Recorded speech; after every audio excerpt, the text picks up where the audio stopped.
शहर के दाखिली और खारजी रास्तों की बंदिश से पेट्रोल की किल्लत पैदा हो गई। सप्लाई न होने से शहर के मुतअद्दिद पेट्रोल पंप्स पर स्टॉक खत्म हो गया है। पेट्रोल सप्लाई न होने पर शहर के मुतअद्दिद पेट्रोल पंप्स बंद हैं, जबकि पेट्रोल न मिलने से मुश्किलात का सामना करना पड़ रहा है। शहरी कहते हैं कि हुकूमत और इंतजामिया पेट्रोल की किल्लत का नोटिस ले township, Ferozepur road, jail road पर वाक़ मुतअद्दिद पेट्रोल पंप्स बंद कर दिए गए हैं। इस हवाले से मजीद तफसीलात जान लेते हैं रुमेल इलियास से। जी रुमेल, आगाह कीजिएगा, पेट्रोल की किल्लत पैदा हो गई है? जी बिल्कुल, पीटीआई के लॉन्ग मार्च के पेश नज़र शहर के दाखिली और खारजी रास्ते जो हैं वो गुज़िश्ता 2 दिन से बंद किए गए थे, जिसके बाद शहर में पेट्रोल की जो सप्लाई है वो नहीं हो सकी, जिसके बाद से शहर भर में पेट्रोल की किल्लत का सामना है। शहर के मुतादिद पेट्रोल पंप पर आज जो पेट्रोल की सप्लाई है वो मुअत्तल कर दी गई है, जिसके बाद से शहरियों को शदीद मुश्किलात का सामना है। मेरे पास कुछ पेट्रोल पंप पर पेट्रोल डलवाने आए शहरी मौजूद हैं, जिनसे बात करेंगे कि किन मुश्किलात का सामना है आपको। कल से पेट्रोल की सप्लाई जो है वो मुअत्तल है, मुतादिद पेट्रोल पंप से पेट्रोल नहीं मिल रहा था। आप किन मुश्किलात का सामना रहा आपको? यही है जी, कल से ढूंढ रहे हैं पेट्रोल का, और हमारा काम भी ये बाइक पे है। पेट्रोल के बगैर हम काम नहीं कर सकते, क्योंकि हम कोरियर राइडर हैं, जिसकी वजह से हमें बहुत परेशानी हो रही है। कल से नहीं मिल रहा हमें पेट्रोल।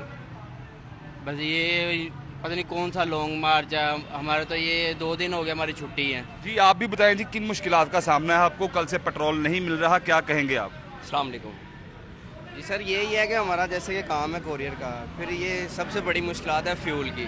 ठीक है, ये अपने अपने घरों में सारा कुछ ठीक है इनका, हमारे जैसों को दुश्वारी होती है ना, ऐसा होना नहीं चाहिए। ये ऐसा लॉन्ग मार्च हमें नहीं चाहिए। जी बिल्कुल, पेट्रोल पंप पर पेट्रोल डलवाने आए शहरियों की आपने बात सुनकर ये कहना था, कल से ही पेट्रोल की किल्लत का सामना है। शहर के मुतादिद पेट्रोल पंप पर जो है वो आज भी पेट्रोल नहीं मिल रहा है। आज जो है वो शहर के दाखिली और खारजी रास्ते जो है वो खोल दिए गए हैं। पेट्रोल पंप इंतजामिया का कहना है कि आज से शाम तक जो है वो पेट्रोल की सप्लाई मुमकिन होगी, और उसके बाद जो किल्लत है वो उसमें कमी बाकी है कि पेट्रोल पंप पर जो शाम के वक्त से जो है वो पेट्रोल की सप्लाई जो है वो शुरू हो जाएगी। ठीक है रुमेल इलियास, आपका बहुत शुक्रिया। शहर के तमाम दाखिली और खारजी रास्तों से रुकावटें हटा दी गई हैं। शहर के तमाम दाखिली और खारजी रास्ते ट्रैफिक के लिए खोल दिए गए हैं। रावी पुल, पुराना रावी पुल, सगियां पर ट्रैफिक रवां दवा है, जबकि ठोकर न्याज बेग, गजुमत्ता, रिंग रोड पर भी ट्रैफिक की रवानी इस वक्त जारी है। ईस्टर्न बाईपास समेत शहर भर में ट्रैफिक मामूल के मुताबिक जारी है। मजीद अहवाल जानेंगे मायदा वहीद से। जी मायदा, आगाह कीजिएगा, ट्रैफिक जो है बहाल कर दी गई है?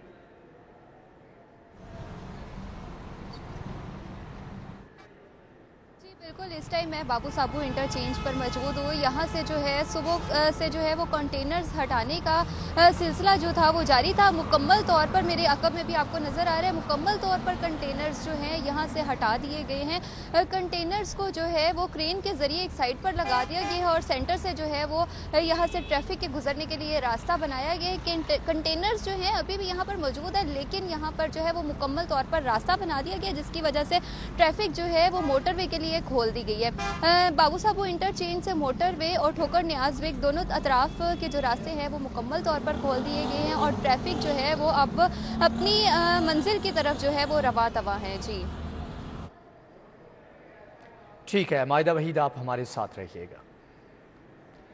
आपको बताएं कि तमाम तर रास्तों को खोल दिया गया है। शहर के तमाम दाखिली और खारजी रास्तों से रुकावटें हटा दी गई हैं। शहर के तमाम दाखिली खारजी रास्ते ट्रैफिक के लिए खोल दिए गए हैं। रावी पुल, पुराना रावी पुल, सगियां पर ट्रैफिक रवां दवा है, जबकि ठोकर न्याज बेग, गजुमत्ता, रिंग रोड पर ट्रैफिक की रवानी जारी है। उमर डार इस वक्त हमारे साथ मौजूद है, उनसे भी मजीद अपडेट्स लेंगे। जी उमर, आगाह कीजिएगा, इस वक्त आप कहाँ पर मौजूद हैं और ट्रैफिक को खोल दिया गया है?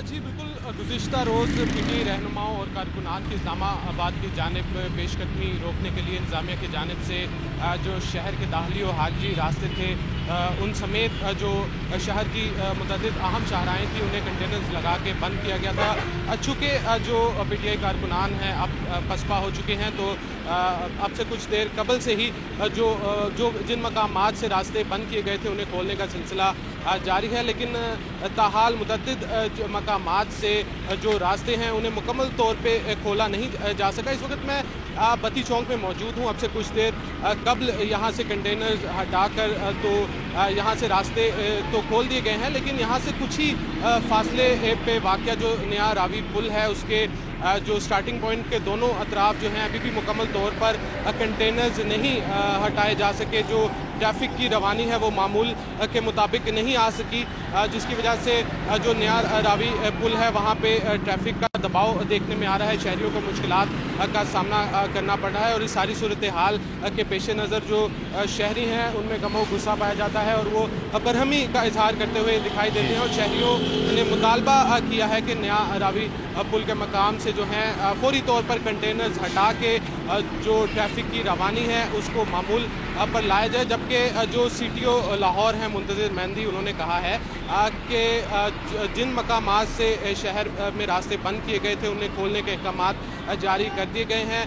कुछ ही देर में तमाम जगहों से जो है रास्ते खोल दिए जाएंगे और ट्रैफिक की रवानी जो है वो मामूल पर आ जाएगी। जी ठीक है, उमर डार मायदा दोनों का बहुत शुक्रिया। PTI काफ लीग से ताल्लुक़ रखने वाले 30 लाभ सरान फारिग कर दिए गए हैं। Additional advocate general Asif Mahmood, Shadab Jafri और दीगर को फारिग किया गया है। मजीद जानेंगे मलिक अशरफ से। जी मलिक अशरफ, आगाह कीजिएगा। जी बिल्कुल, पंजाब हुकूमत ने 30 लाभ सरान को उनके ओहदों से फारिग कर दिया है और उनकी जगह ये तमाम वो लाभ सरान थे जिनको फारिग किया गया है, जिनका तल्लुक पाकिस्तान तहरीक इंसाफ से या काफ लीग से था। जबकि उनकी जगह पे जो मुस्लिम लीग नून जो है उनसे तल्लुक रखने वाले जो वकला हैं उनको 8 को एडिशनल एडवोकेट जनरल जबकि 20 को असिस्टेंट एडवोकेट जनरल पंजाब तैनात करने की मंजूरी दी गई है और इसी वाले से इसका नोटिफिकेशन भी जारी कर दिया गया है। जो लाभसान नए तैनात हुए हैं उनका नोटिफिकेशन जारी हुआ है। उसमें मोहम्मद बिलाल भट्ट हैं, नवीद खलील हैं, मियाँ कमरुज़्ज़मा हैं, रजा के मिर्जा हैं, इम्तियाज़ इलाही हैं। इनको एडिशनल एडवोकेट जनरल पंजाब तैनात किया गया है। इसी तरह एडिशनल एडवोकेट जनरल तैनात होने वालों में मोहम्मद जवेद कसूरी हैं, मोहम्मद इसहाक हैं, इसरार हक मलक हैं, ख्वाजा लतीफ़ शरीफ है। ख्वाजा लतीफ़ शरीफ जो हैं ये साबिक़ chief justice Lahore high court Khwaja Mohammad Sharif के साहबजादे हैं। और इसी तरह असिस्टेंट एडवोकेट जनरल तैनात होने वालों में जो राना जैन ताहिर हैं, राजा साजिद हैं, अजीज़ हैं, हाफिज़ रहमान अजीज़ हैं। और इसी तरह मिस समीरा हुसैन, वकार हुसैन भट्ट, शहजाद इस्माइल, आमर जुल्फ़कार, मोहम्मद अरशद ज़ीरक, मलिक मसरूर, हैदर जमान, सरदार तारक उनीस, शौकत नवाज में दीगर भी लाभसर तैनात हुआ। तमाम ने अपने उहदों का चार्ज 20 मार दिया है। जी ठीक है मलिक अशरफ, आपका बहुत शुक्रिया। शहर में गंदम तारीख की बुलंद तरीन सतह पर पहुँच गई। लाहौर आटा चक्की ओनर्स एसोसिएशन ने चक्की आटा 3 रुपये किलो महंगा कर दिया। आटा चक्की की फ़ी किलो कीमत 90 की बजाय 93 रुपये हो गई। गंदम की कीमत गल्ला मंडियों में 2730 रुपये फ़ी मन तक पहुँच गई। गंदम की कीमतों में इजाफे की वजह से कीमतें बढ़ाना पड़ी। आटा चक्की ओनर्स की जानिब से कहना था कि 90 रुपये किलो में आटा फ़रोख्त करना तकरीबन नामुमकिन हो चुका है। मज़ीद जानेंगे शहजाद खान से। जी शहजाद, आगाह कीजिएगा।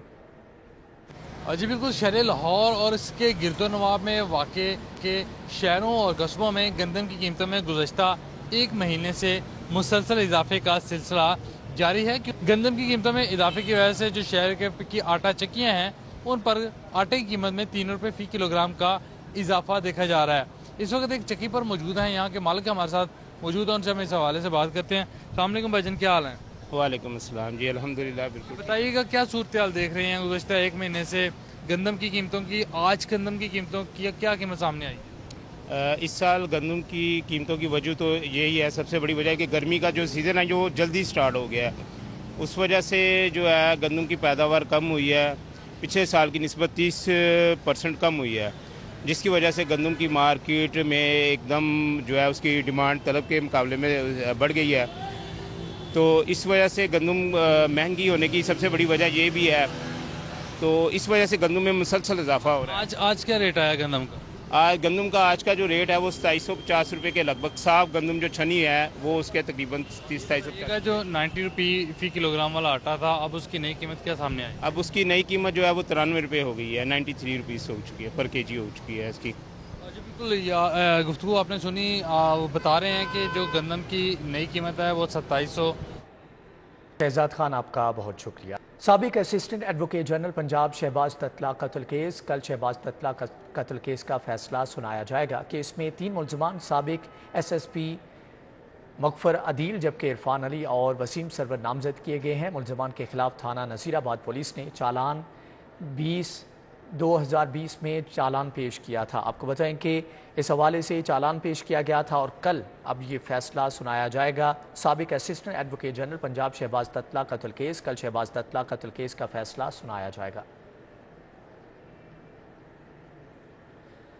दूसरे रोज भी मुलजमान को अदालतों में पेश नहीं किया गया। मातहत अदालतों के बख्शी खाने वीरान पड़ गए। मातहत अदालतों में 20,000 से ज्यादा फौजदारी केस इर्तिवा का शिकार हैं। मजीद जानेंगे शाहीन अतीक से। जी शाहीन, आगाह कीजिएगा। लॉन्ग मार्च के हवाले से पुलिस की ड्यूटी लॉ एंड ऑर्डर पर लगने की वजह से आज दूसरे रोज़ भी लाहौर की मातहत अदालतों में मुलजमान जेल से लाकर पेश नहीं किए गए। अदालतों के जो बख्शी खाने हैं वो इस वक्त वीरान पड़े हुए हैं। अगर इमरान कैमरामैन आपको बख्शी खाना जो है वो दिखा सके जहाँ पर हम मौजूद हैं, इस बख्शी खाने के अंदर सन्नाटा छाया हुआ है। कोई मुलजम जो है वो यहाँ पर नहीं लाया गया और बाकायदा अदालतों को भी आगाह कर दिया गया है कि पुलिस लॉ एंड ऑर्डर की सूरत हाल कंट्रोल करने में मसरूफ़ है, लिहाजा मुलजमान जो हैं वो पेश नहीं किए जाएंगे। इसकी वजह से अदालतों में जो फौजदारी मुकदमात थे उनमें अगली तारीखें दे दी गई हैं। 2 रोज़ के दौरान 20,000 से ज़ायद फौजदारी केसेस हैं जो सेशन कोर्ट में जो इल्तवा में चले गए हैं। ख़ास तौर पर वो मुकदमात जिनके फ़ैसले होने थे वो भी रुके हुए हैं, क्योंकि फ़ैसले के दौरान मुलजम का अदालत में होना लाजमी है। उसके बाद अदालत अपना फ़ैसला जो है वो सुनाती है। शहबाज ततला कत्ल केस का फ़ैसला भी होना था, जिस पर वो भी जो है वो कल तक जो है वो मुलतवी कर दिया गया है ताकि मुलजम को जेल से लाया जाए। उसके बाद फिर वो फ़ैसला जो है वो सुनाया जा सके। फौजदारी मुकदमात जितने भी हैं उनमें मुलजमान नहीं हैं, जिसकी वजह से तमाम मुकदमात में अगली तारीखें दे दी गई हैं। अदालतों में कोर्ट जो हैं उन्होंने ठीक है शाहीन अतीक, आपका बहुत शुक्रिया। FIA की एयरपोर्ट पर मनी लॉन्ड्रिंग के खिलाफ कार्रवाई। 64 लाख रुपए की सऊदी करेंसी शारजा ले जाने की कोशिश नाकाम बना दी गई। शहरी मोहम्मद नईम 1,19,000 सऊदी रियाल ले जाने की कोशिश कर रहा था। FIA ने मुलजम को गिरफ्तार करके करेंसी बरामद कर ली है। मुलजम गुज़श्ता माह के दौरान मुतअद्दिद मरतबा बैरून मुल्क सफ़र कर चुका है। FIA की एयरपोर्ट पर मनी लॉन्ड्रिंग के खिलाफ ये कार्रवाई 64 लाख रुपए की सऊदी करेंसी शारजा ले जाने की कोशिश को नाकाम बना दिया गया है। शहरी मोहम्मद नईम 1,19,000 सऊदी रियाल ले जाने की कोशिश कर रहा था। सेंट्रल बिजनेस डिस्ट्रिक्ट अथॉरिटी की रीमॉडलिंग फाइनल कर दी गई है। कलमा चौक से CBD में दाखिली और खारजी रास्तों का डिज़ाइन भी फाइनल हो चुका है। मजीद जानेंगे दुरे नायाब से। जी दुरे, आगाह कीजिएगा। सेंट्रल बिजनेस डिस्ट्रिक्ट अथॉरिटी में मनसूबे में बड़ी पेशरफ्त हुई है और मनसूबे के लिए जो दाखिली और खारजी रास्ते बनाने का प्लान था उसको फाइनल कर लिया गया। पहले CBD ने एक प्लान खुद डिज़ाइन कराया था प्राइवेट कंस्ट्रक्टर से, फिर CBD के जो सरबराह हैं उन्होंने LD से मदद ली थी और प्लान को पूछा था कि इसकी कॉस्ट किस तरह से कम की जा सकती है। अब जो प्लान फाइनल किया गया है उसके हवाले से टेंडरिंग प्रोसेस का भी आगाज़ कर दिया गया है। 3 अरब 80 करोड़ से लेवल 1 और लेवल 2 के अंडरपासेस बनाए जाएंगे।